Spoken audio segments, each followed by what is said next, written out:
the thing again. This is just what I do oftentimes when I'm sitting and I think of things, right? Let's say I had unlimited money, right? What would I do, right? There's like one of the questions I ask myself. So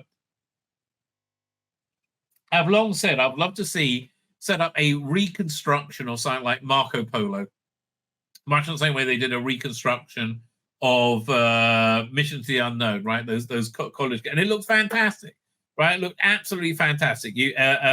We'll do a reconstruction of Marco Polo. I would say starring Stephen Noonan over David Bradley, right? And you'll hear why soon, and whoever else, right? And I think I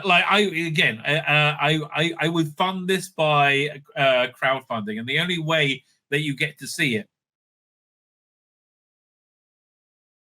by backing it, right? Because when it's done, it's going to be gifted to the BBC for them to use in whatever commercial product that they want. They put it on TV. They put this content for them. They can put it on the in the box sets. But I propose, right? Ideally, 5 different versions. So what will be the 5 different versions? Well, firstly, the Stephen Noonan one. Again, Stephen Noonan's First Doctor is freaking excellent, right? His understanding of who that character is and who William Hartnell is and how he makes those acting choices. He is absolutely spot on. If you want to see how much he understands Doctor Who, go and check out the, I believe it's on Type 40, right? Dan had a great stream last night about Sapphire and Steel. Which I'm quite into doing bit of a revisit for in the after the death of David McCallum. So he has Stephen Noonan doing a deep dive on different Doctor Who stories on a panel, and Death of the Daleks, and what was it Terror of the Zygons? Maybe it was the other one. I can't remember.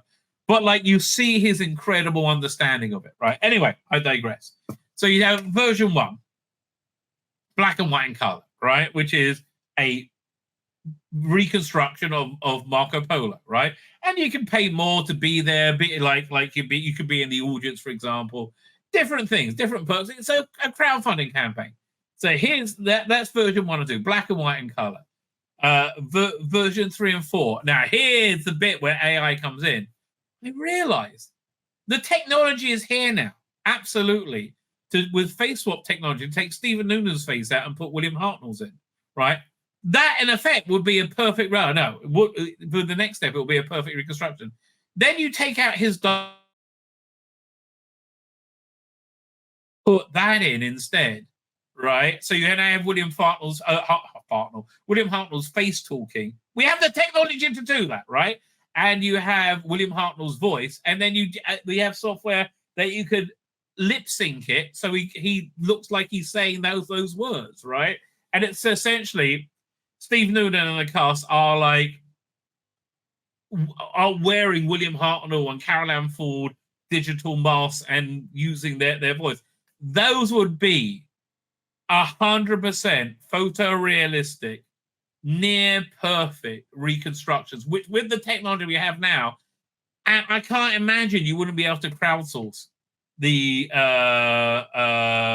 cost of that, right? I think Big Finish should be doing something like that, right? So that's what, and then you have other things you do. You've got with AI, they cracked it so you can film yourself and turn yourself into a cartoon, and the way they do it is called you have to have a style sheet, because each frame it redraws who you are in a different style. But if you have a style sheet, that it's that confines it to do it to have it be one style. At that point, well, firstly, you can get like really interesting, great animated Doctor Who, right? Which I've always wanted to see. But equally, you can make the style sheet be entirely photorealistic, right? So again, you would be able to do pitch perfect reconstructions of the animators here. Let's show you the who was it? The Celestial Toymaker one, because I'm sure there's a lot of, I don't know, if not rotoscoping, this stuff is now very achievable in.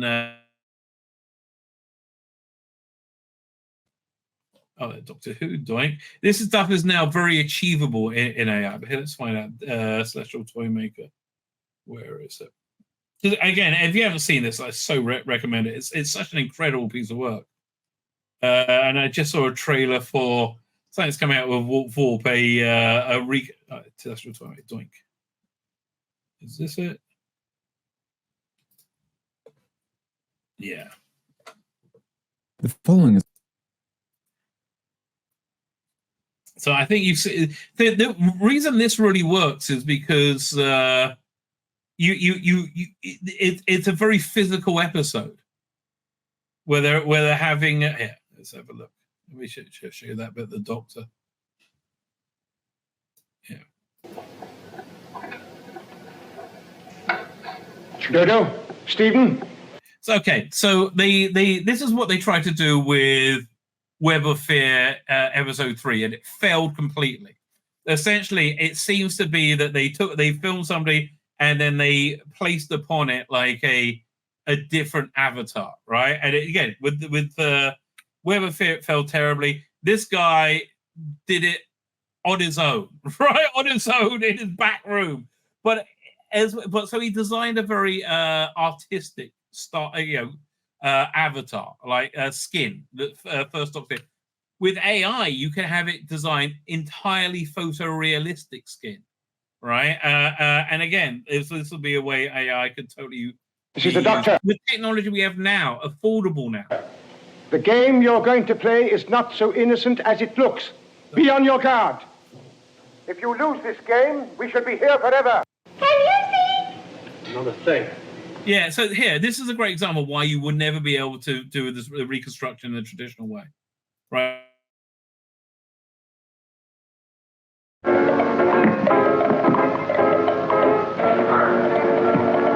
Right, yeah, this is just impossible in the current form of animation. That was close. Moved another. He moved the first to the right, he moved the first to the left. Oh, now what now? I mean, like, again, I imagine it probably look like that in real life as well. So yeah, look, I mean, like, the technology is here, right? The technology is here. You don't even need to write a new software suite for another. Here, there was an article about it in radiotimes.com. Let's see what they had to say. Doink.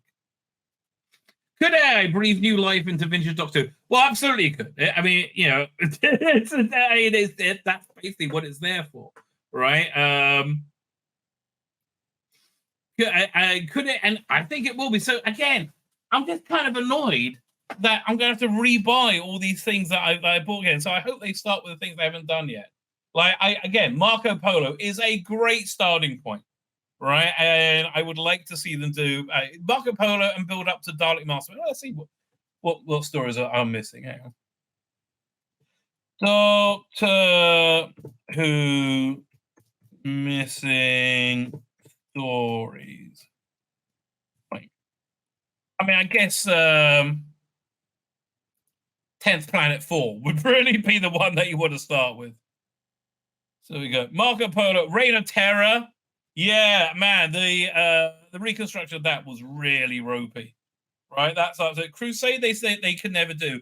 They would be able to do it with this version. So who would you get to play? Listen, honestly, with Crusade, you would need somebody like, I don't know, Kenneth Branagh to play, was it King, who was it? Richard the Lionheart. Who would play, what's the name?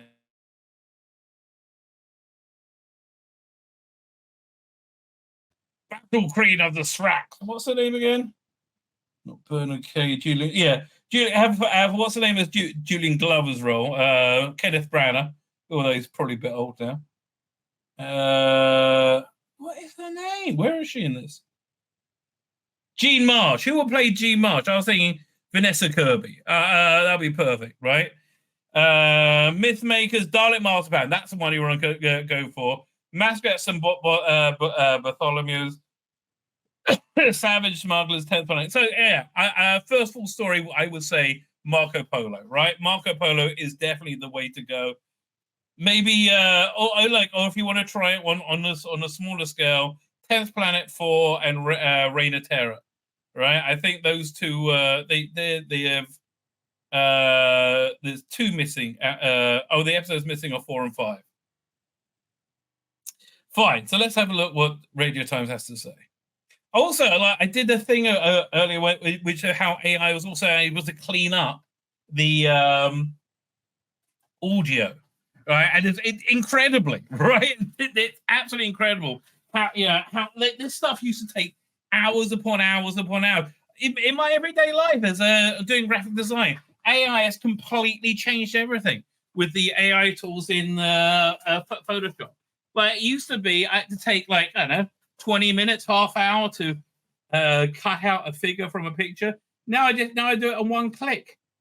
And it just AI does it for me, right? If it's the picture's the wrong shape, I just extend it and it draws it in for me perfectly. It has been used as a force of good and evil in the show. But what about its real life use? Well, we're there right now. I mean, look, in real life use, it's going to control all of us. It's a bad news. It's very bad news. It's for almost the moment again. From Wotan to the Siberian, fuck the Siberian, to the TARDIS herself. AI has both been a force for good and bad in the show. But okay, you just said that. Hey, who's writing this? Steve O'Brien, are you being paid by the word? Probably. What Doctor has been talking about artificial for 6 years, it's only recently that we've begun to ask the question, what does the real world possibilities offer the show itself? There are, of course, ethics issues with many of the opportunities AI provides, using text to generate first draft scripts, deep faking long dead actors. Well, again, I don't like the idea of AI creating scripts. Because I think you'll be able to. That's what the new Rick and Morty looks like. I do like the idea of AI drawing comic books. That doesn't bother me at all, right? Because I feel the art in a comic book, while there's a reason that you buy it, is there in service to the story. I think the story is everything, right? But again, deep faking long dead actors, as I just said, again, a reconstruction of Marco Polo with a deep faked, not deep fake, like a face swap of William Hartnell over Stephen Noonan, right? The actor who will play them. Like, you got to get actors who will basically be prepared with a bag to act with a bag over the head, which is what this is. It's a digital bag over the head.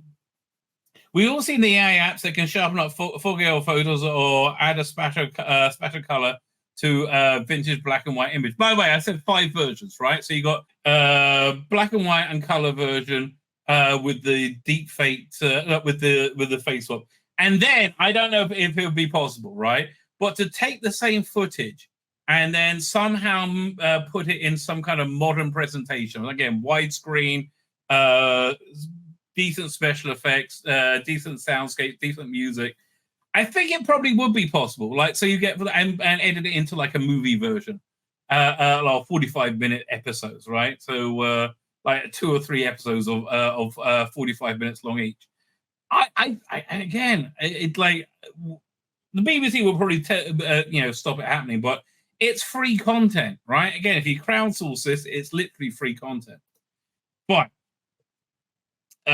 while Doctor has been blah blah blah, there is, of course, ethic issues. AI using tech to generate. Oh yeah, there we go. But one area which may well benefit without too much controversy is the classics and pre-revival series. We've all seen the AI apps that sharpen up foggy photos. We just said this. Part of the tech can be applied to the classics. Part of the queasiness that schedulers and streamers have about TV from the dim and distant is how poor the picture quality is compared to the needle-sharp HD and 4K programs that were custom. Can we use AI so we can finally get HD versions of Deep Space Nine? I mean, like, we really deserve HD version of Deep Space Nine, right? Most TV from the 50s and 60s in the UK only recorded on 405 line system, and then 60s, 70s, 80s, and 2000, 625 or 576i.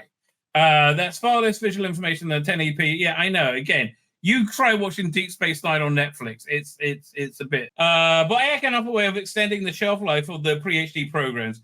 Peter Corker, a member of Doctor Who Restoration team, and is in charge of sprucing up those old episodes for Blu-ray releases. He already uses AI appropriately and sparingly. He tells again, use as much as you fucking like. I want to see these things, right? Appropriately and sparingly. He tells us that okay. The reason he's saying sparingly because he doesn't want to invalidate his own work. The world has changed, mate. He tells us, but he cautions that technology isn't currently there to upscale, say, an old William Hartnell episode into a eye-wowing UHD. My method is, right, again, remount these stories, right? Like, Mission to the Unknown. The process is very good because the source material is typically clean and digital. Old TV is inherently noisy and smeary with lots of artifacts. The AI programs just don't know what to do and what pictures are present. Again, this guy's trying to justify his career. Part of the problem, Corker says, is the jump from 405 picture to even standard definition, let alone HD and 4K, is too big. So again, this seems to be something that AI will be able to help with. It should be able to. I mean, if you remember, the Carl Rittenhouse case, right? Trial. They had the prosecution. Carl Rittenhouse was charged with. He was in one of the Black Lives Matter riots, and the mob was turned on him and was going to kill him. Right? One guy grabbed his gun, so he ended up having to shoot 2 people. Or maybe 3, and boy, does that kid have complete control over his weapon. And I'm not talking code, right? But they had a picture that was zoomed in, and which showed Rittenhouse in a poor light or something like that. And then that picture was inadmissible because the user manual for the zoom feature in that saying this cannot be used in a court of law because you're not seeing the original picture. You're seeing an AI recreation of what it thinks it might be, right? Because it draws in those extra pixels. But in terms of this, in making William Hartnell stuff HD, Martova, that sounds great. Another factor is the range of brightness and color that can be displayed. One reason modern productions look so much better is a high dynamic range that isn't there in recordings of the last few decades. So again, it's kind of like how you restored the Sistine Chapel, which blew my mind when I found out what that was. I thought they just cleaned it off. They cleaned it. No, you have to repaint it over it, right? And try and match it perfectly. So I think AI could do that. In the future, AI may be able to guess the detail is present hidden in bright whites and dark shadows that are currently just black and white. We have to be realistic, though. For old TV like Doctor Who or Dad's Army, the aim should be to make them look acceptable on a modern, huge flat-screen TV, which would be horribly unforgiving, given the raw, unrestored recordings. Yeah, they'll be unwatchable. Without any kind of slick up, there's a danger that older television will become hard to find. I agree. And the preserve of cultural scholars and the cult TV devotees only. But Croker believes that the technology will one day be available to digitally recreate vintage TV episodes. Well, I think it probably is now. My tomorrow's prediction is I'm using Stephen Noonan as just an avatar here, right? You film him, right? Recreating 10th Planet episode 4, right? And face swap him, which you could. Here's the thing that blows my mind. They only use that for porn, for God's sake, right? I mean, like literally only used for porn. It could be used for. I mean, it's going to be used for politics, I guess. This shit. And then take out his voice and put in a spruced up recording of William Hartnell's dialogue, lip sync it. You're there, right? You're literally there at that point. In fact, you can even you can degrade the picture a little bit to make it look more realistic. My total prediction is that eventually image and data processing will be fast enough for the software to assess a TV program, identify the elements within the pictures, people's faces, costumes, sets, lighting, etc., and create a full 3D library of those elements. Man, a 3D library that can be replaced with HD versions generated piecemeal. Blimey, okay, and matching of text, as he explains. Yeah, I think we're very close to that. High quality photos of the sets and the actors, if they exist, could help. The movements will be tracked and reproduced. And elements again, if I had unlimited funding, I would have a AI lab working on developing this stuff. That totally is there now, and high budget move. Was it? Would help. The movements will be tracked and reproduced, and the elements will be mapped back to produce what is effectively a photoreal high resolution computer animation based on the original production. Yeah, essentially like that. You again photorealistic reconstructions of each frame, and then you just play them. And then it works. The technology is there now in high big budget movies for quite limited use. It's not, again. If I, for my $10 a month subscription to Midjourney, could do it, like I think if you have a dedicated hardware designed for this stuff, you absolutely could do it. But it's really 20 to 30 years before it would be achievable in an acceptable standard and a sort of budget. No bullshit, probably 20 to 30 weeks. And the material I work on. So we shouldn't necessarily expect Evil of the Daleks to look so piercingly clear as Evil of the Daleks anytime soon. Man, if you could improve Evil of the Daleks, and that was the best thing Whitaker did to be as good as Evil of the Daleks, I don't care if we are slaves to our machine overlords at that point. That's cray-cray, darling. That's absolute cray-cray. So yeah, listen, I think this guy's being way too pessimistic. But the way to go again is in Reconstruction. I mean, just look at the Celestial Toymaker. It was perfect, right? It was the best reconstruction we've seen and probably the cheapest one to produce, right? It was done by a fan on his own, right? It wasn't it